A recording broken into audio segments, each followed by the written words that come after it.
Di antara berbagai budaya dan bangsa di seluruh dunia, masing-masing memiliki keyakinan dan cerita mengenai lokasi kaum Nabi Nuh.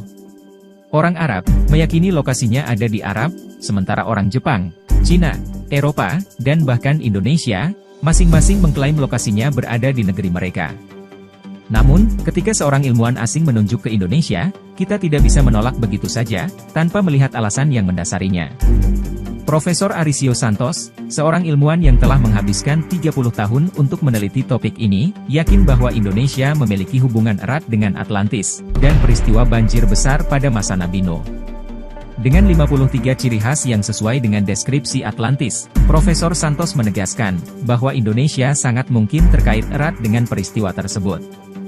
Walaupun riset Profesor Santos lebih banyak merujuk pada mitologi Yunani, Romawi, Inka, Maya, Aztek, dan kitab suci agama Hindu, kita harus tetap berpikir terbuka, dan tidak mengecilkan kemungkinan bahwa kaum Nabi Nuh pernah ada di Indonesia.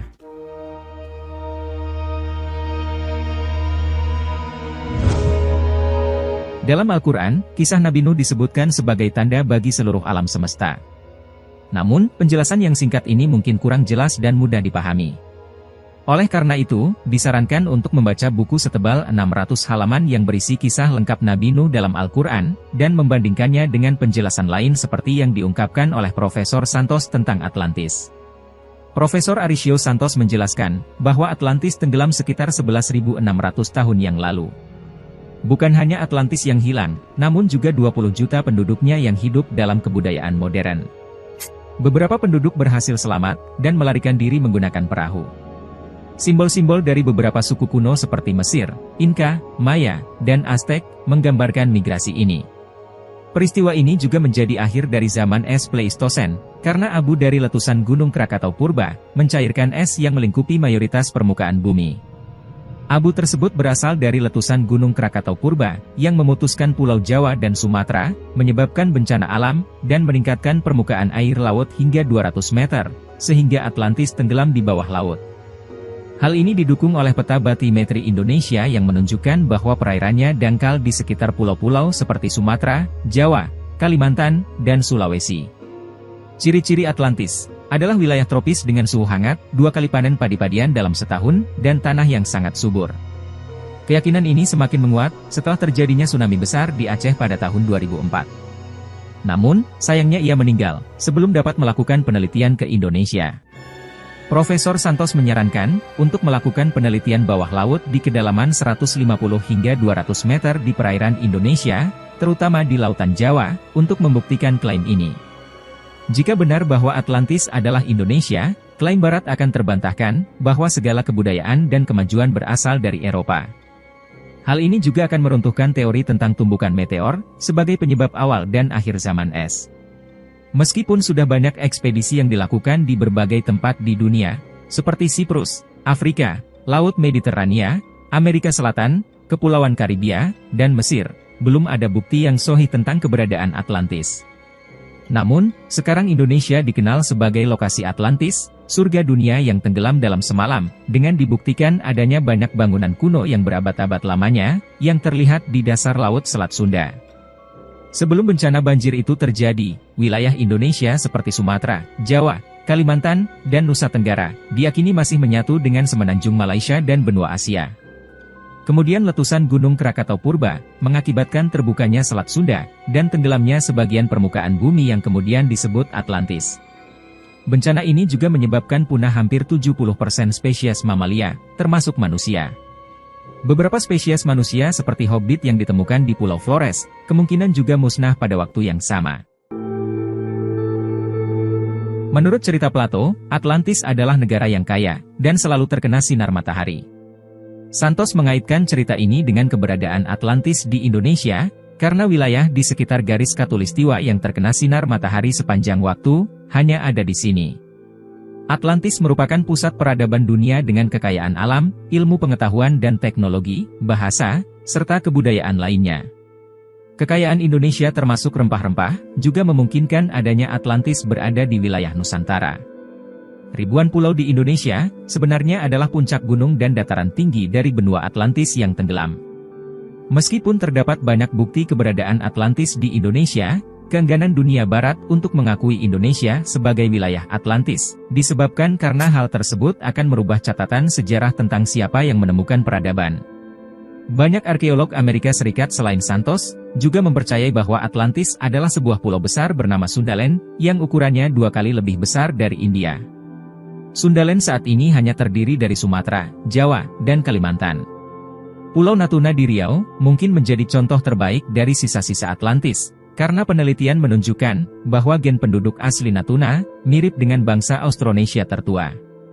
Para peneliti Atlantis dari 15 negara yang berkumpul dalam sebuah konferensi di Pulau Milos, Yunani pada Juli 2005, sepakat bahwa sebuah benua harus memenuhi 24 syarat untuk bisa disebut sebagai Atlantis. Beberapa ahli itu juga mengusulkan bahwa bencana seperti tsunami dan gempa bumi yang disebabkan oleh letusan gunung berapi bisa menjadi penyebab hilangnya Atlantis. Dan ternyata 24 syarat itu sudah dipenuhi oleh Kepulauan Indonesia. Kota raksasa Atlantis itu masih terdapat jejak-jejaknya di bumi, memiliki struktur yang jelas terdiri dari daratan dan perairan yang membentuk lingkaran pusat, serta lokasinya berada di luar batas-batas pilar Hercules. Selain itu, Atlantis harus memiliki ukuran yang lebih besar dari Libya, Anatolia, Timur Tengah, dan Sina yang digabungkan. Tempat itu harus pernah dihuni oleh masyarakat maju dan beradab, yang ahli dalam teknologi metalurgi dan navigasi. Akses ke Atlantis harus dapat ditempuh melalui jalur laut dari Athena.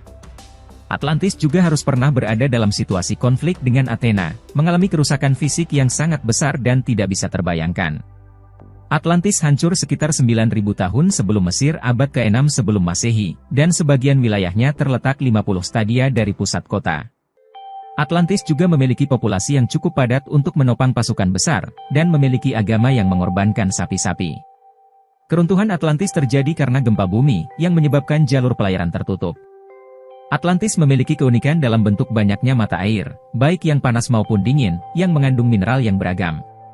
Atlantis sendiri terletak di tepi pantai, dengan luas sekitar 2.000 kali 3.000 stadia, dikelilingi oleh pegunungan, dan berbatasan langsung dengan laut. Selain itu, Atlantis juga dikenal sebagai kekuatan penguasa negara-negara lain pada zaman dahulu, dengan angin bertiup dari arah utara. Batuan di Atlantis memiliki berbagai macam warna, dan banyak saluran irigasi dibangun di wilayah tersebut. Tradisi berkurban sapi dilakukan oleh penduduk Atlantis setiap 5 hingga 6 tahun sekali, sebagai bagian dari kebiasaan mereka. Pulau Atlantis sendiri dikenal sebagai tanah yang sangat subur, dan mampu menampung pasukan dalam jumlah besar. Selain itu, pulau ini juga memiliki curah hujan tahunan yang tinggi, dan persediaan yang melimpah di semua tempat. Di sana, ori calcium, sebuah logam berharga pada masa itu, dapat digali di banyak wilayah. Bahkan, keberadaannya lebih berharga dibandingkan dengan benda berharga lainnya, kecuali emas. Pulau Atlantis juga dikenal dengan banyaknya kayu, untuk pekerjaan tukang kayu dan persediaan hewan ternak serta hewan liar, termasuk gajah. Dari sini sudah terlihat, bahwa Indonesia memang negara adidaya Atlantis di zaman Nabi Nuh. Walaupun banyak dari mereka yang dibinasakan, namun orang-orang yang mengikuti petunjuk sang Nabi tetap diselamatkan, sehingga yang tersisa sekarang adalah orang-orang yang terpilih. Pada zaman dahulu, Atlantis merupakan wilayah yang dihuni oleh berbagai jenis masyarakat. Ada yang menjadi tukang batu, tukang kayu, suami-suami, dan prajurit. Para prajurit memiliki wilayah mereka sendiri, dan segala kebutuhan untuk hidup dan pendidikan mereka tersedia dalam jumlah yang cukup. Mereka tidak pernah menganggap bahwa benda-benda yang dimilikinya adalah milik pribadi, melainkan dianggap sebagai milik bersama. Selain itu, mereka juga tidak pernah meminta makanan lebih banyak dari yang dibutuhkan. Hal ini masih bisa kita lihat dari budaya masyarakat Indonesia sampai saat ini. Setiap raja mewariskan kemampuannya kepada raja berikutnya, hingga mereka mampu membangun bangunan yang besar dan indah. Sampai beberapa generasi, orang-orang di Atlantis hidup dengan karakter yang mulia. Mereka selalu mematuhi hukum, dan selalu memiliki rasa kagum yang kuat pada Tuhan. Mereka memiliki cara hidup yang baik, yang mencampurkan kelemah lembutan dengan kebijaksanaan, dalam setiap aspek kehidupan dan dalam hubungan mereka dengan orang lain. Mereka tidak pernah menggunakan kekerasan melawan sesama mereka, dan mereka selalu bersedia untuk membantu raja mereka ketika dibutuhkan. Mereka tidak begitu tertarik pada kekayaan atau harta benda, karena hal itu hanya membebani hidup mereka. Meskipun mereka hidup dalam kemewahan, mereka tidak terlalu tergoda olehnya. Mereka menyadari bahwa kekayaan mereka akan bertambah jika mereka terus melakukan perbuatan baik dan menjaga hubungan yang baik antara sesama. Namun, karakter yang mulia mulai memudar dan sering dikompromikan. Mereka mulai mencampurkan sifat-sifat duniawi dan menjadi terlalu diatur oleh hartanya. Mereka tidak mampu lagi mengatasi kekayaan yang mereka miliki dan mulai berperilaku tidak pantas. Mereka kehilangan nilai-nilai yang paling berharga dalam hidup mereka, dan mata mereka menjadi buta, karena mereka terlalu terikat dengan harta benda. Dari sinilah, awal kehancuran Atlantis dimulai. Selain karena diserang oleh kerajaan besar, Tuhan juga murka, karena masyarakatnya tidak mematuhi Nabi Nuh, yang akhirnya negerinya ditenggelamkan. Dari paparan ini dapat disimpulkan, bahwa Atlantis memiliki beberapa kesamaan dengan Indonesia. Indonesia memiliki banyak pulau yang terdiri dari selang-seling daratan, dan perairan berbentuk cincin memusat seperti yang dimiliki oleh Atlantis.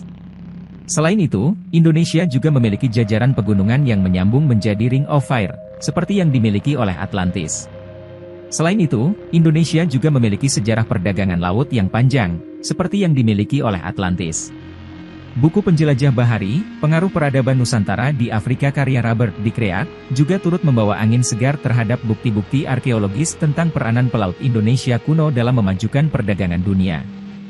Selain itu, Letkol Laut Salim juga mengemukakan pandangannya, yang mengurai bahwa Nusantara merupakan negerinya Nabi Nuh, setelah isi bumi ini dilanda banjir besar. Dia mengatakan, kata Nusantara itu, berasal dari Nuh dan Santara. Nuh itu Nabi Nuh, dan Santara yang berarti Towong kosong menurut Kamus Padma Susastra 1903 halaman 11. Jadi, Nusantara merupakan tanah Nuh yang kosong pasca banjir. Pernyataan Nusantara yang berasal dari Nusa dan Antara itu akal-akalan Belanda, lihat aja sumbernya di Wikipedia itu kan orang Belanda penulisnya. Ia kemudian menjelaskan, bahwa pada tahun 1750 Masehi, terdapat sebuah naskah yang dikenal dengan nama Carita Waraguru. Di dalam naskah tersebut, terdapat cerita mengenai bagaimana jenazah Nabi Adam dibawa ke dalam perahu Nabi Nuh, dan kemudian terjadi topan dahsyat yang menyebabkan tenggelamnya seluruh dunia. Di saat yang sama, di Nusa Jawa sedang terjadi maraknya pembangunan pepunden, atau piramida bertingkat. Letkol Laut Salim menambahkan, kisah itu pun terhenti saat Nuh bersama pengikutnya menepi di suatu negeri, ketika air sudah menyurut. Negeri itu adalah Nusantara, yang menjadi sumber peradaban dunia, karena nenek moyangnya adalah orang-orang soleh, pengikut Nabi Nuh.